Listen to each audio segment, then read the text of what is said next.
This podcast is presented by HANNOVER MESSE, your leading event for industrial AI.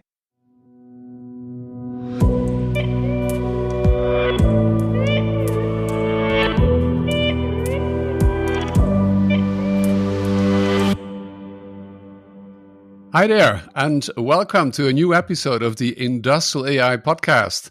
My name is Peter Seeberg, and my guest today is Xiaopeng Li from Microsoft. Xiaopeng and I are going to talk about GenAI adoption, or the adoption of generative AI.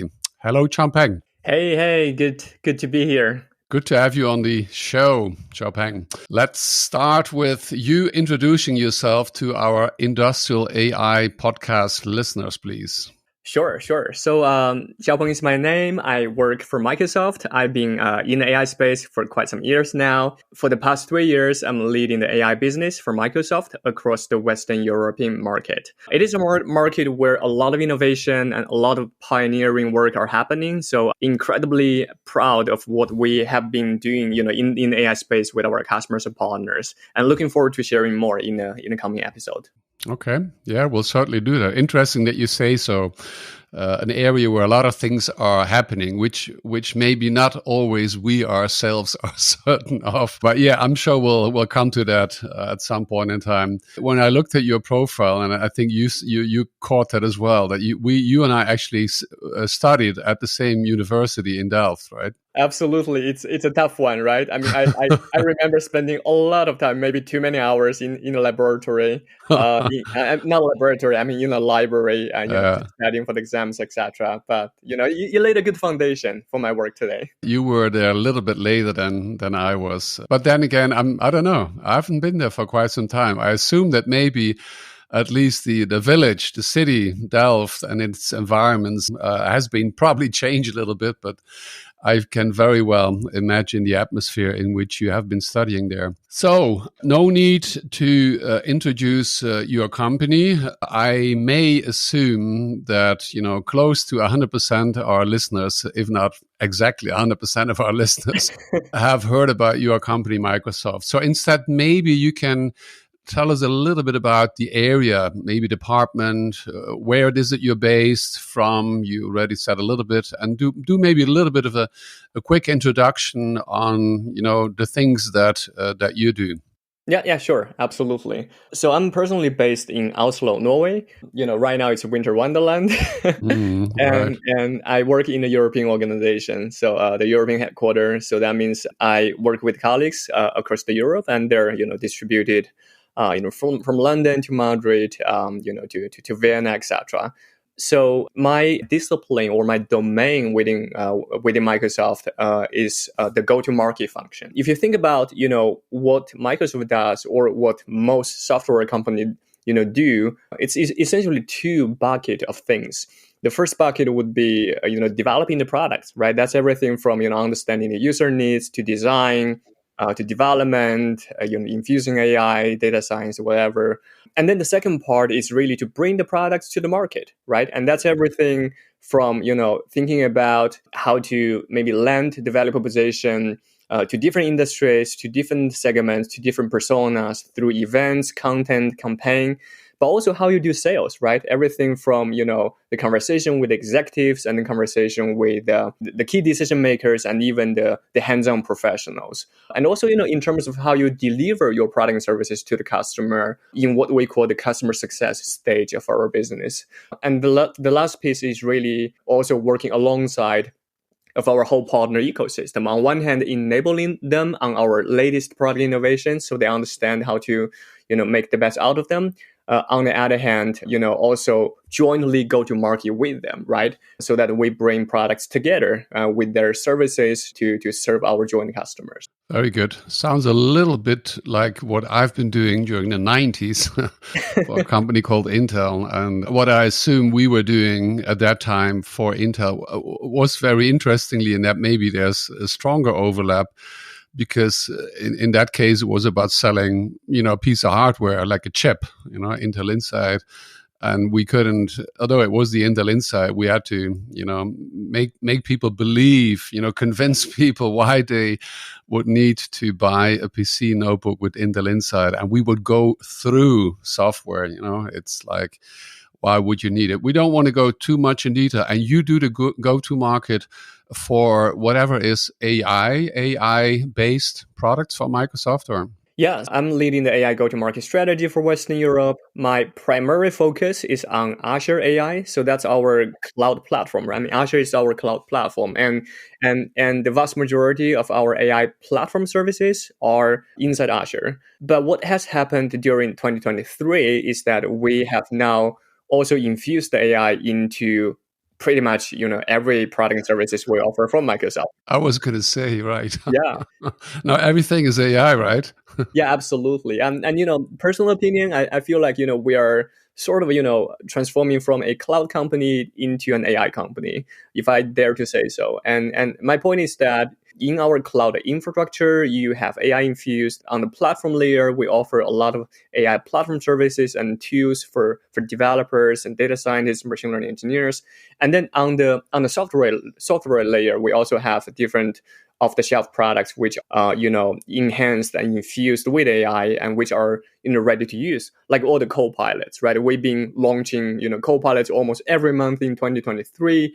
And most of them are powered by, large language models and other advanced AI technologies. Very good. Just out of modesty, I believe you had suggested that we should be not spending too much time on you as a company, as Microsoft, and that is okay. And also as a message to the listeners for here, this is not going to be a sales talk by Xiaopeng for buying Microsoft products. That's not the idea.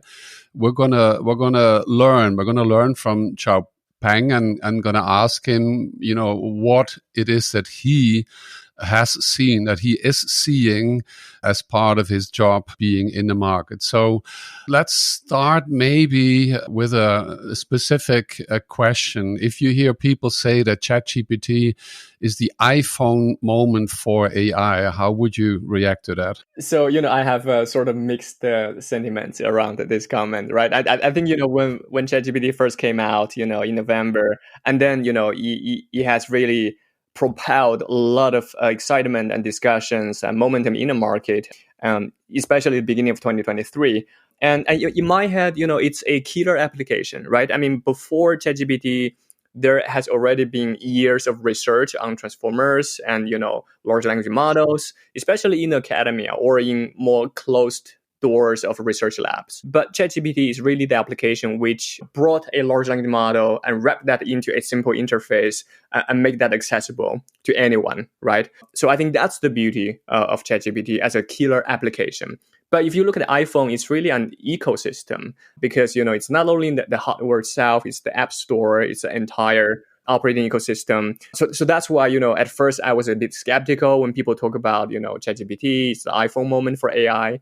Maybe from a, hype democratization point of view, yes, but not necessarily from an ecosystem point of view. But that's changing, right? Because 2 months ago or 3 months ago, OpenAI, they announced the GPT store. I think they just made that available. They did, right? Yes, a day or two ago, yeah. Mm-hmm. Exactly. So now it's different because they're actually creating an ecosystem. And I think, they have this huge ambition to actually maybe turn the GPT store into a new type of, ecosystem where everyone can build new GPTs. And they're like mini applications within ChatGPT, right? More specialized and for specific tasks. And then you can even, monetize on that. So I think that adds the ecosystem of flavor, on ChatGPT. So let's see how that turns out. But maybe this will actually be the iPhone moment in the AI industry. Very interesting.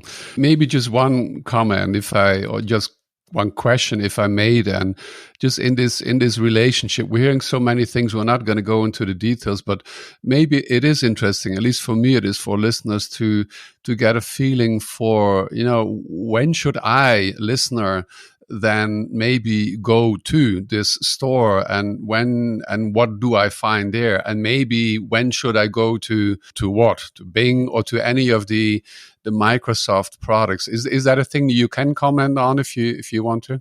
Yeah, I can perhaps just give my personal opinion. Right. Okay. It's not an official statement or anything like that. Mm. But I think there are a couple of stages. I guess the first stage would be just trying out this new Chat GPT or chatbot thingy powered by large language models. I think a good starting point would be the free version of ChatGPT or Bing Chat, right? Bing Chat is also free of charge and it's powered by GPT-4. So then you get a sense on what our large language model powered chat interface can do or cannot, right? So I think that's a good starting point. And then when you start to look for specific use cases or specific applications to address your certain needs, then I think, the vast majority of use cases will probably be centered around productivity, right? Either maybe helping you to write a new document or, respond to your email or summarize a document, etc. And that can be done, either through the chat interface, ChatGPT or Bing Chat, or you can also use the Copilot from Microsoft, or you can also go to the GPT store and find a specific specialized GPT which might work better for particular data or particular industry. So I think maybe that's the second step, right? When you are looking for more specific needs and wants. Okay, very good. Between those two, and the latter one is then at a cost, right? At least at the moment, right? Which, as an example, I'm doing, $20, I believe, a month, right? Yeah. Yeah, right. I think you need to have access to ChatGPT Premium to access that. Yeah. Right. So, and these are then, of course, only, dear listeners, two options between the originator. I would agree with you. I mean, the technology originated by not necessarily one of those, but the originator, the one that really brought the first product to the consumer. And then, as of course, I believe there's about 500,000, right? Other models, some of other big tech companies like yourself, many open source. But so depending on what it is that you're looking at. Yeah, absolutely. Maybe just a quick comment on that one. I was more answering from a consumer point of view, right?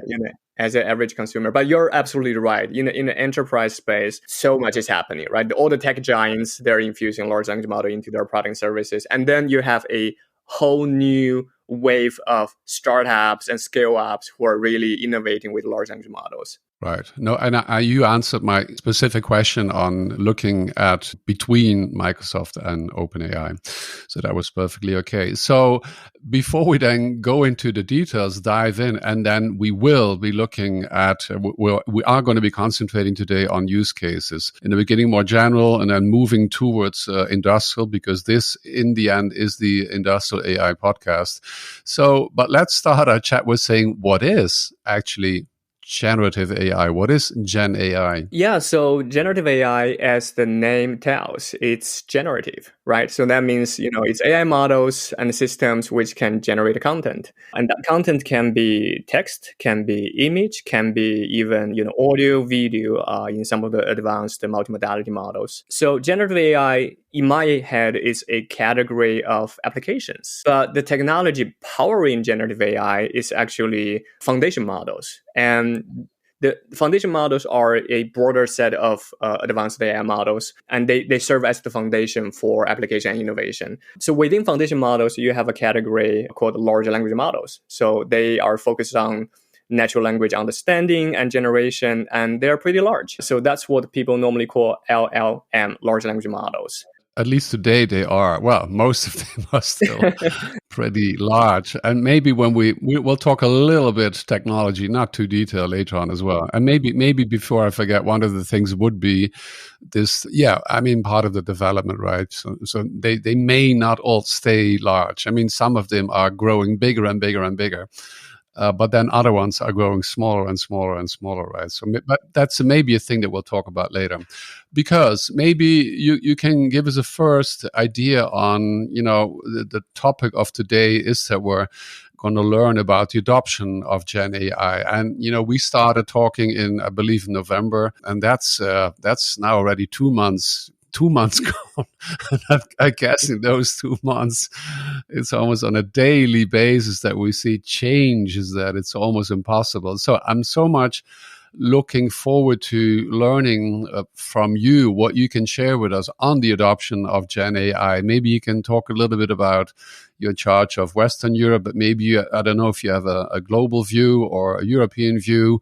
What are the different markets? Which are the markets that are really, taking up, and which maybe less? What are the languages, and maybe what is the data that you have to support your claims, so to say? Yeah. So Peter, that's like 20 questions in one. Sure, I always do that. Yeah. So let's try to unfold, on some of the key topics you mentioned, and please guide me if I, forget something here. Most certainly. Yeah. So first on AI adoption, I think, I had the pleasure to talk to many business and technology leaders throughout 2023 about generative AI. And for me, it's also a huge learning process, right? Every company, every industry is different, but we also see some commonalities. So when I talk about AI adoption, I talk mainly from a enterprise point of view, right? So on the consumer side, it might look different. So in the enterprises, in organizations, when they look into adopt generative AI, it comes in multiple stages. It also depends on the maturity of the company. If they have been working with AI in the past on a more classic machine learning, and they have more competence and knowledge, maybe they would, do multiple things at the same time.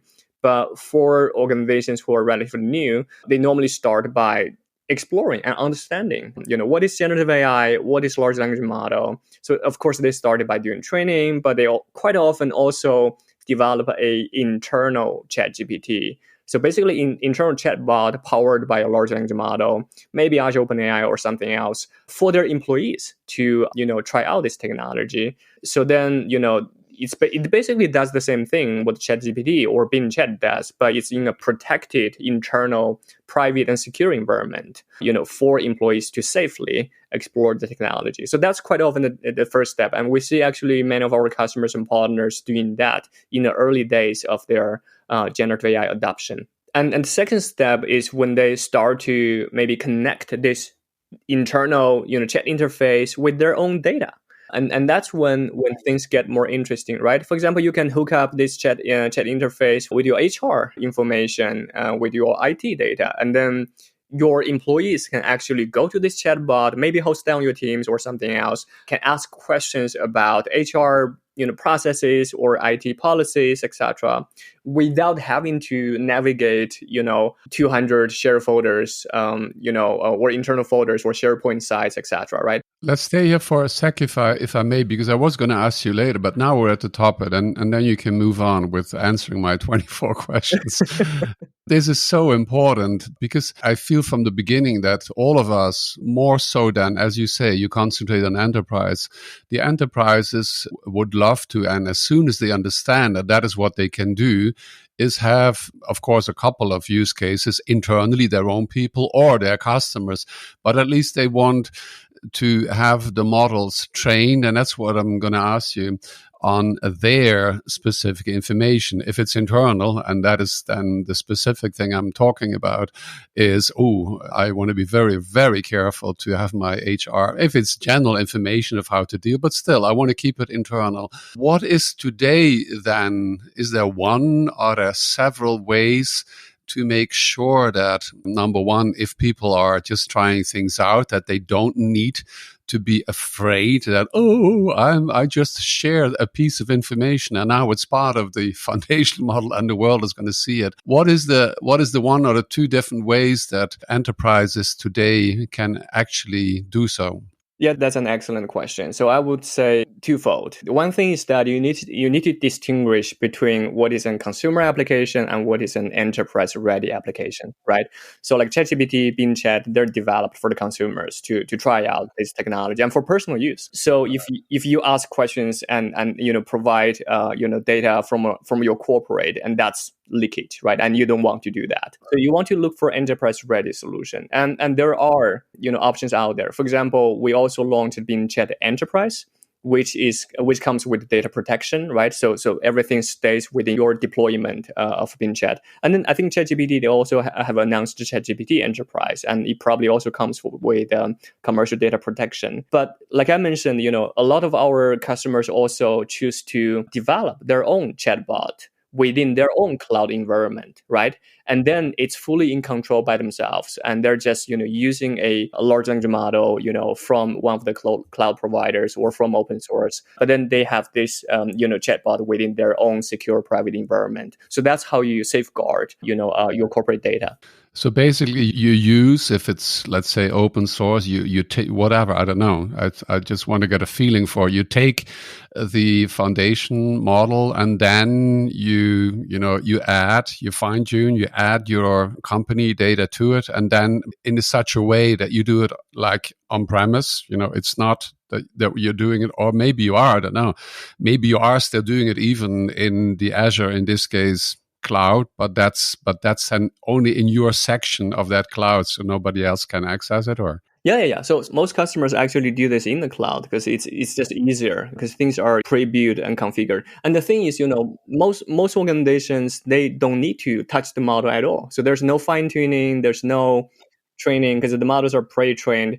And what they do here is basically what we call RAG, retrieval augmented. RAG is the big acronym of 2023. It's even going to be bigger in 2024. Yeah.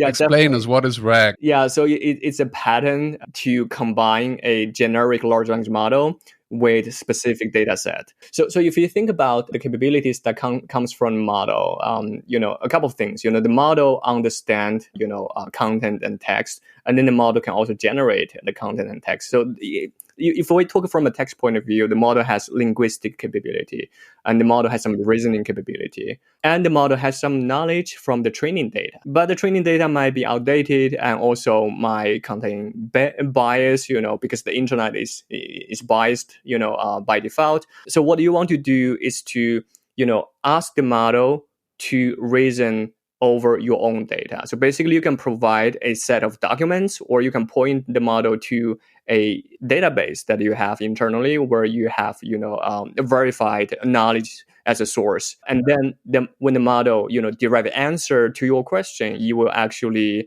look into the data. Think about having a new employee. You give them a manual, right?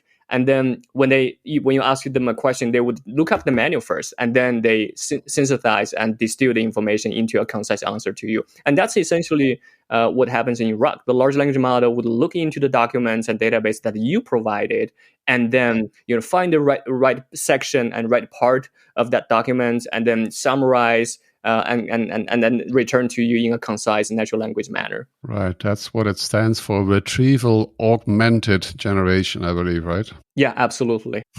Good.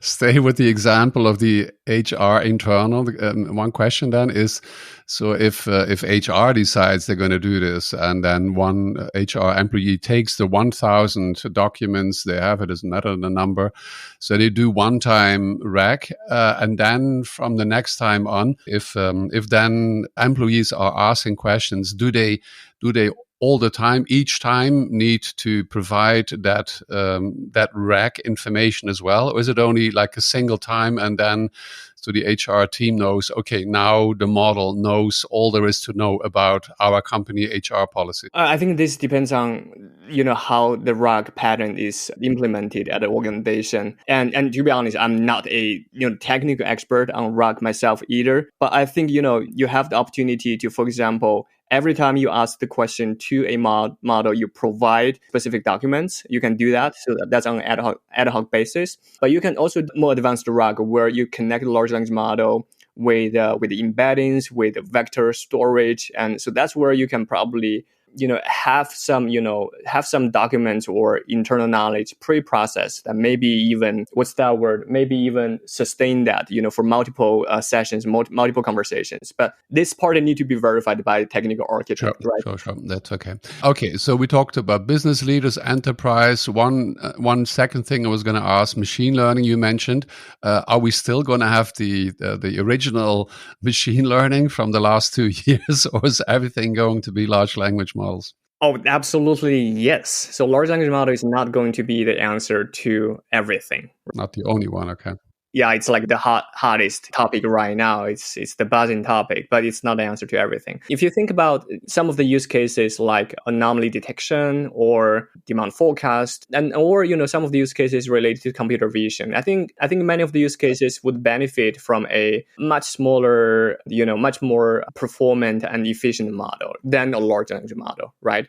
So I think what we encourage our customers to do is just start by understanding your needs and your challenges in your business, and then identify the use cases, and then we can talk about what's the technology, what's the model that you should use. I recall, and it was not just on the Microsoft platform. I think the other providers, if they're AWS, Google, all the other ones, do a similar approach and take you by the hand. And this taking by the hand was happening already when I was looking maybe like 4 years ago, 4 or 5 years ago, at the beginning when things were opening up. And you would take, customers by the hand and say what it is you want to do. I recall exactly in a PowerPoint slide that I was looking at.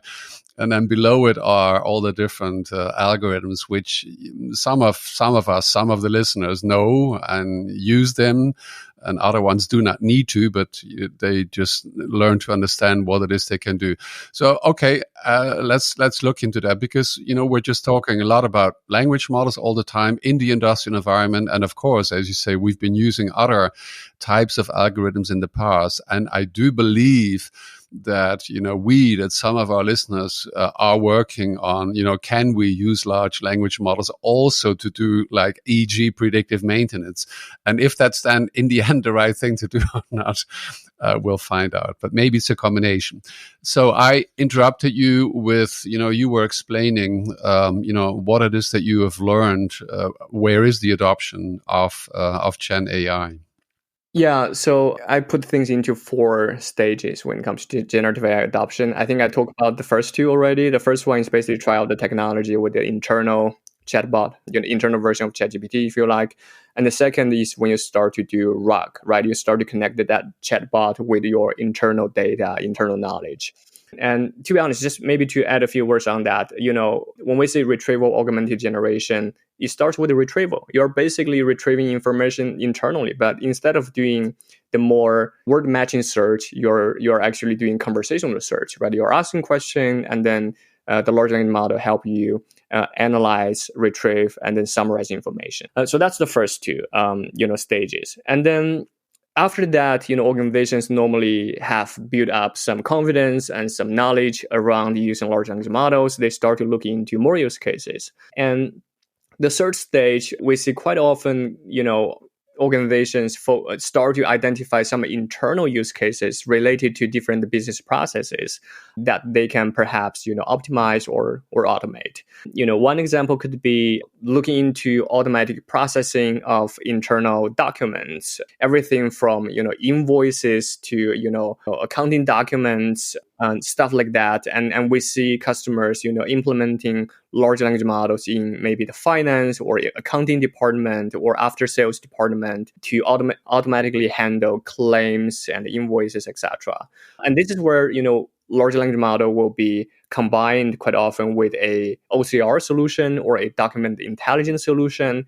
But then in that case, you can not only extract key information from the right documents, you can even chat, and then summarize, the documents. So I think that's essentially document intelligence on steroids with large language model, if you like. And that's about automatic processing of different documents. And then we also see, depending on the industry, organizations using, large language models maybe for log analysis, right? We have worked with a security solution provider, and they have the log from different, physical equipments they have. And they used to spend maybe hundreds of hours, by human beings reviewing the log manually. And now they actually use GPT-4 to analyze that within a matter of minutes and seconds. And then, of course, the model can help you flag where you as a human need to maybe double click and, verify.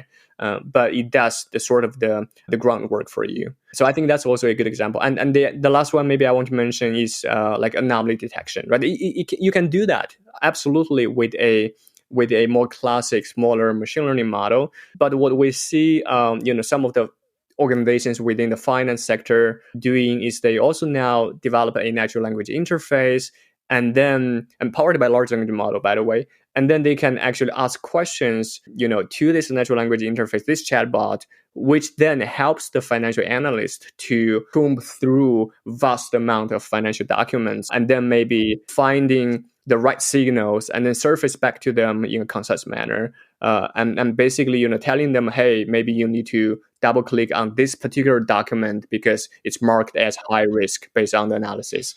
I believe that that's exactly where a lot of research is going on. And we, Robert and I, have heard that maybe, time series, which is the type of data we have in industrial environment, are difficult or maybe difficult to consume for large language models. I'm not sure. And maybe somebody's going to find a solution. But in the end, at least, I would also assume that the large language model is going to at least be the user interface, so the human interface towards the data, where in the past it has been, some kind of algorithm finding patterns, positive, negative, in this case, finding the anomalies, but putting the large language models in front of it, asking and then put it the other way around, making it preventive. So the algorithm, the application coming back to the human and saying, oh, something is going to happen there, right?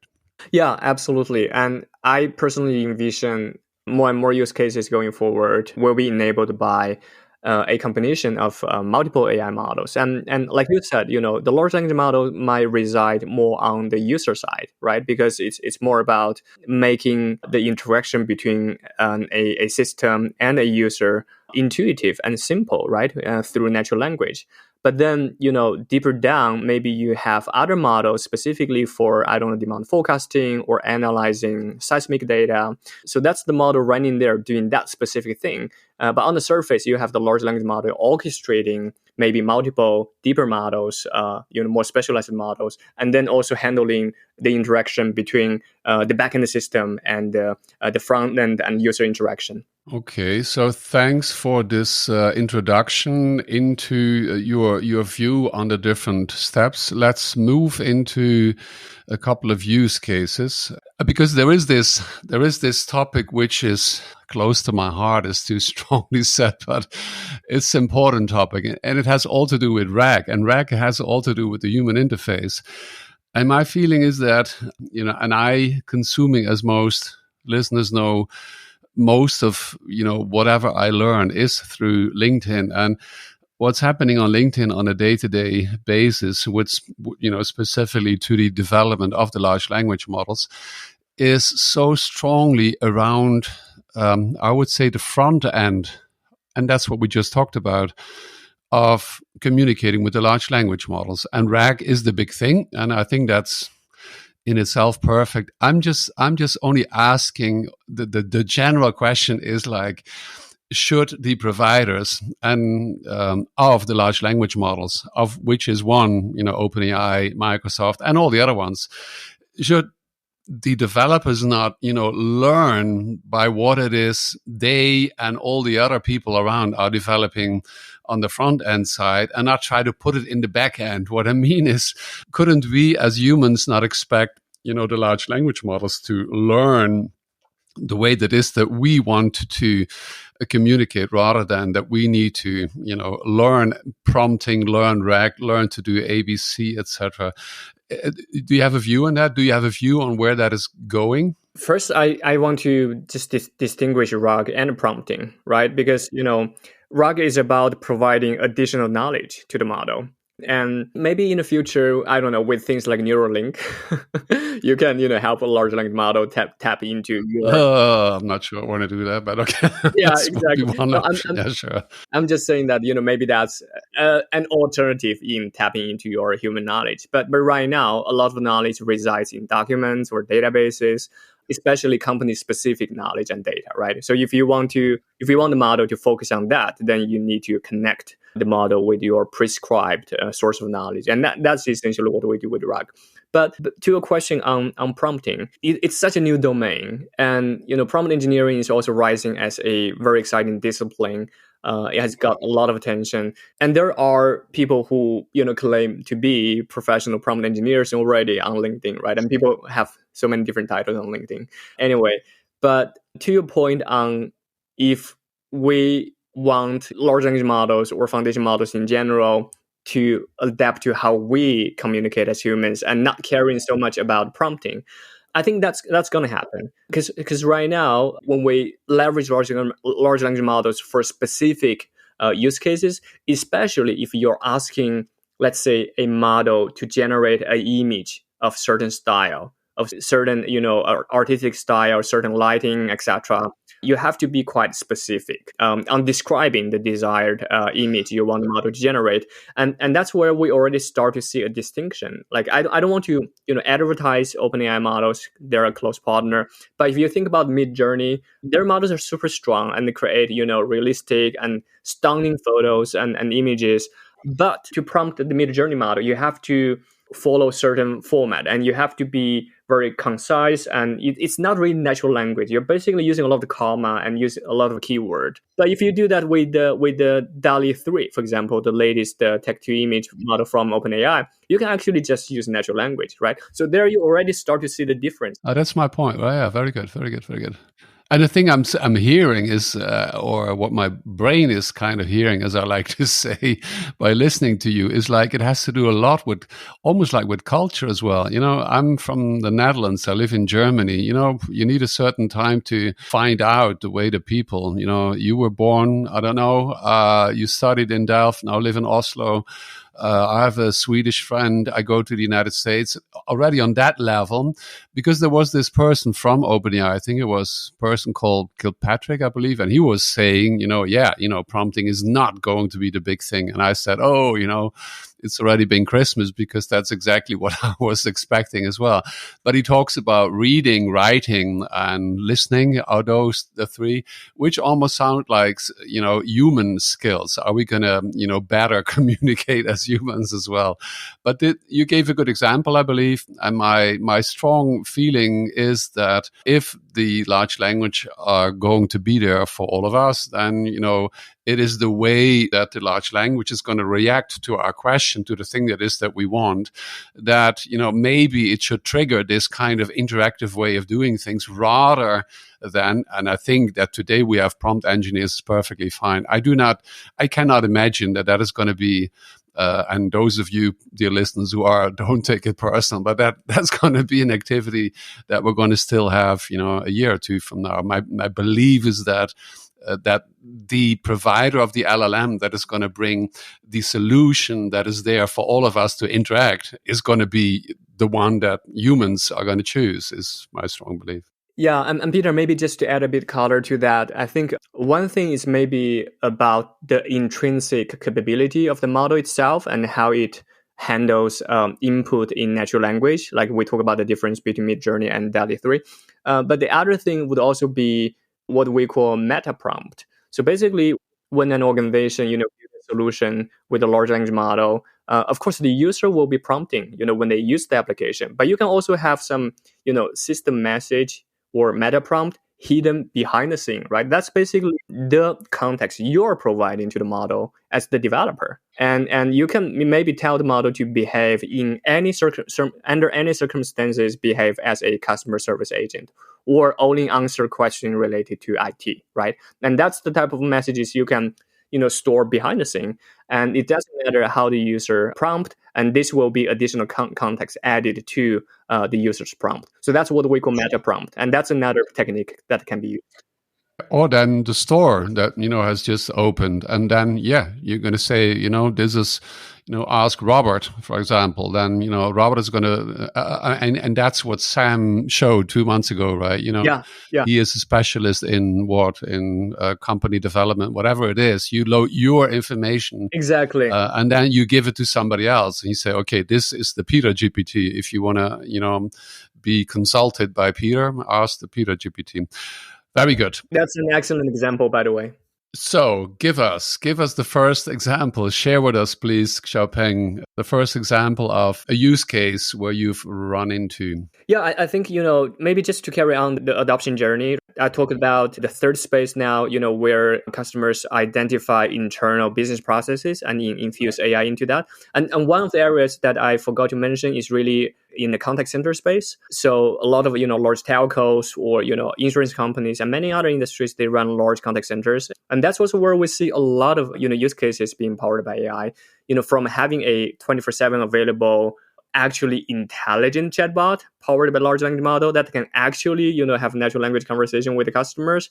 That's clearly one use case. A lot of organizations are now replacing their, if I dare to say, down bots with large language model powered chatbots. And also within the contact center, you can also use large language models to help the agents, the human agents, to summarize the conversation between them and the customers, or even analyze the core transcriptions and to discover insights for, product planning, campaign planning, etc. And the last part, stage 4, is where things become quite interesting. I'm personally super excited about this stage. It's where, we start to see organizations start to combine their industry expertise with large language model and start to build industry-specific copilots. I mean, copilot is the term that we started to use for Microsoft, but now it's also adopted by, different organizations out there. Essentially, it's a AI-powered virtual assistant that can help humans to perform certain tasks. And let me just mention a couple examples. So we have been working with a Swedish fashion retailer called Lindex. And they have actually built a Lindex Copilot, which is based on OpenAI, but combined with their knowledge and data about store operations. So now every time they onboard a new employee or they train a new employee, they don't always have to have a more senior employee, following them and giving them instructions on a daily basis. The employee can actually talk to Lindex Copilot on a tablet or a mobile application. And then based on which store you're in and based on your profile and preference, you will give you personalized, answers and tips managing the store, right? Everything from maybe setting up the different products within the store and maybe checking on inventory and maybe, having guidance on how to have a pleasant conversation with the customer. And those are things that you can actually consult and get advice from this Lindex Copilot. I found that really interesting because it's really about making the employees in the store more confident and more knowledgeable so they can be at their best when serving the customers. And that eventually would bring better customer experience. Very good. Yeah, so this is in the retail space. And another example I want to mention is a Icelandic startup. It's called Lucinity. And, they have been building software solutions for anti-money laundering for quite some time. And in 2023, we have started working together and they looked into including the GPT models into their solution. And they launched something called Lucy. And that's the name of their AI copilot for anti-money laundering. And so essentially, instead of having the anti-money laundering specialist reviewing all the documents manually, because that's actually what they do nowadays in the industry, they can have large language model help them browse through vast amount of documents and highlight where there are potential risks and red flags. And then the financial analyst or crime investigator can actually then look into specific documents and sort of information to identify risks around anti-money laundering. So I think this is an example where you can use a large language model to enhance the efficiency in processing information, but also acting as a natural language interface between you and the task that you are performing behind the systems. Very good. What do we have in the industrial space? In the industrial space, examples start to appear in the past couple of months. And I think since we got in touch on LinkedIn, there have been quite a few new examples, and that's super exciting. One thing I want to mention is particularly from the automotive space. I think, Peter, you're based in Germany, right? Yep, exactly. Yeah, so you probably have seen an example of Mercedes already, right? They have enhanced their in-car voice assistant with the ChatGPT model on Azure. And now the drivers can have a truly natural language conversation with the in-car voice assistant. And then, the assistant can perform multiple tasks. And a similar example is from TomTom. And they have also, announced this collaboration with us. And we're actually together at CES nowadays demonstrating. All right. Yeah. the new in-car voice assistant from TomTom.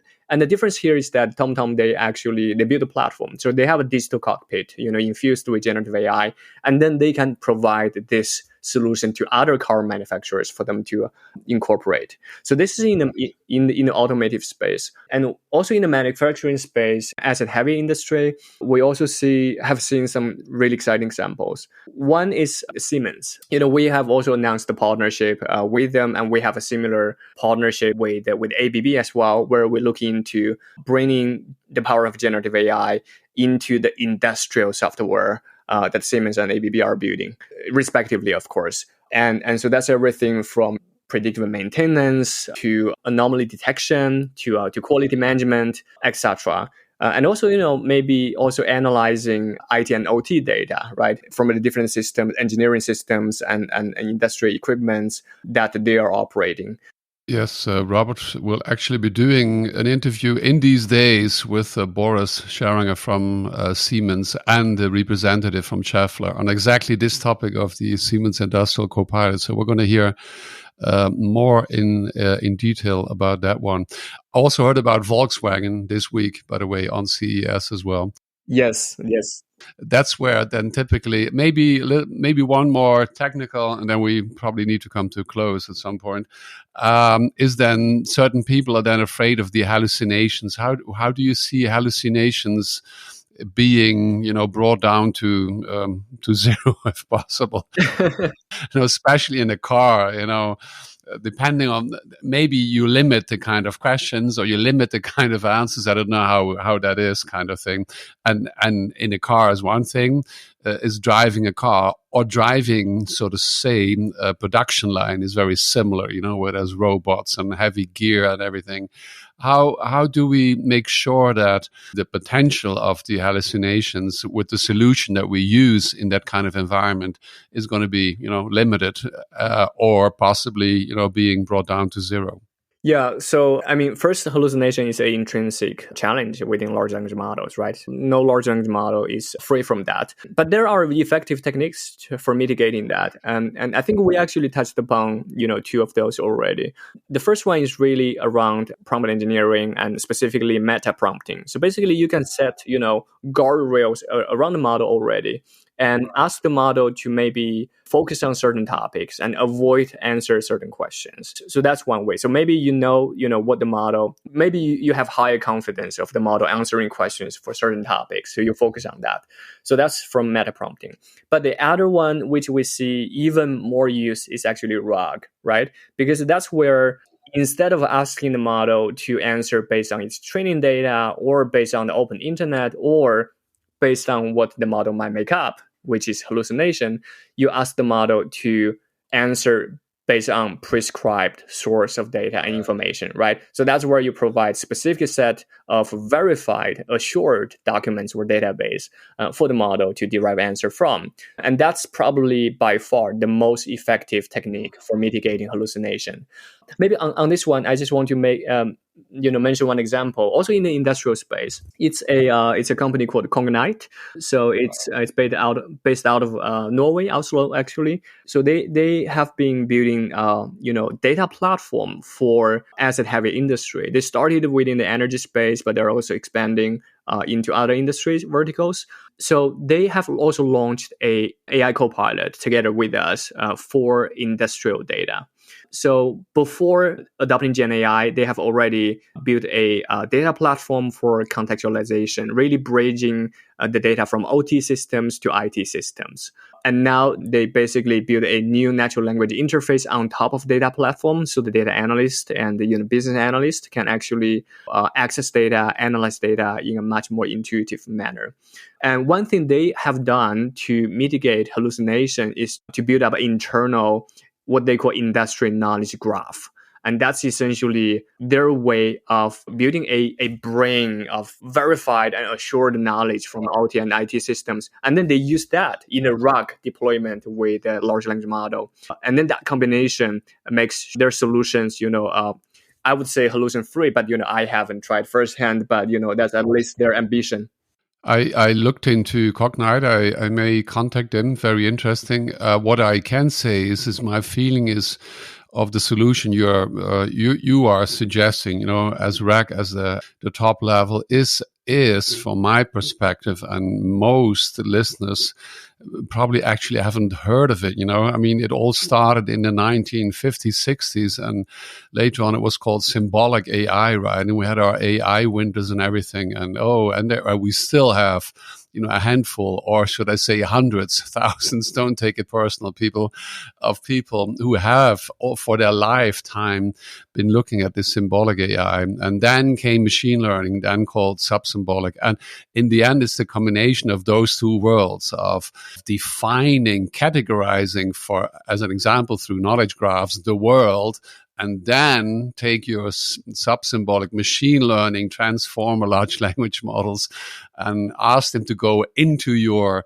kind of organized world. And then, yes, I would agree that you can theoretically then can get answers that are, 100% within the space that you have provided, that you have trained your model with, right? Yeah, and the last thing I might add is that depending on how mission critical the use case and application is, you need to really assure that humans are in the loop, right? So there might be, business processes of low risk and that you can, trust the AI system to handle independently. But there are, use cases where you want to have human to review the recommendation, to govern the decision from the AI systems before you actually put that into use. Very good. Xiaopeng, final question. If you have, please share with us a view on the status of GenAI in different parts of the world, US, China, Asia, Europe, and how is GenAI going to change, the world of, specifically for us here in this world of the industrial AI? I think before the explosive development, if I can say, around generative AI, there has already been a quite well acknowledged view out there that, US and China are leading in the AI space, and Europe has been lagging a bit behind. And for different reasons. I mean, for US, they have, accumulated strong competence from research development, and also they are also in a more favorable regulatory environment. Similarly in China when it comes to regulation, but also in China, they a lot of the consumer tech giants, they have access to a huge amount of data, which helps them train massive and powerful AI models, especially for the consumer space. But now with generative AI, I think it's too early to say, but there are a couple of things which will definitely decide if the landscape will be changed or will remain. One thing is the fact that most of the use cases will be powered by pre-trained models. So that means not every organization needs to train their own model, right? You have large language models or smaller language models, provided by tech giants or specialized model developers. And there is an opportunity for European organizations to accelerate on the application of the models, right? Of course, there are very interesting, exciting players like Mistral out of Europe building, large language models, foundation models as well. But the vast majority of European organizations, they don't have to build a model. They can just focus on creating value and accelerate adoption and creating innovative applications, right, for European organizations or even for the globe. So I think, maybe we can look at, the comparison between AI development across the three regions, not only from a AI development point of view, but also from an applied AI, application point of view. And that might give a slightly different landscape. Sounds great to me, and I tend to agree. And in the end, sure, I mean this differentiation is very useful, but in the end, for us, for the listeners, for the industrial space, I think in the end, the use cases, the applications are going to be built on the vast amount of knowledge capabilities of 100 and more years of industrial production. And that knowledge is, needs to somehow be put into, in this case, industrial knowledge. And I think you've been giving us examples of how that can be done, and also that it will be done actually. So, Xiaopeng. Yeah, can I maybe just add to that, Peter, just quickly? I just want to say that, Europe is, has a long history. And like you said, especially in some of the industrial space, like manufacturing, automotive, and also in the financial sector, it has been leading, for many years. And the accumulated knowledge and expertise will play a key role in AI application, because many of the examples we talked about need organizations to combine a generic large language model with industry expertise, right? So that's where European organization will definitely shine. So maybe in my head, actually, we should expect to see even more industry-specific co-pilots, coming out of Europe based on the accumulated knowledge. That's what I expect as well. That's up to you, dear listeners, to make them, to produce them, right? So, Xiaopeng, thank you very much. Listeners that maybe want to get in touch with you, they can do so. You suggested by LinkedIn. Xiaopeng Li is with an X, IAOPENG, and then Li like LI. Otherwise, if you, dear listeners, have any questions, comments, as always, please send a short email to peter@aipod.de. I'm very happy that you stay with us so far. Looking forward to have you with us again. And Xiaopeng, thank you very much. And I'm going to try to say have a good day in your language. Ha en fin dag.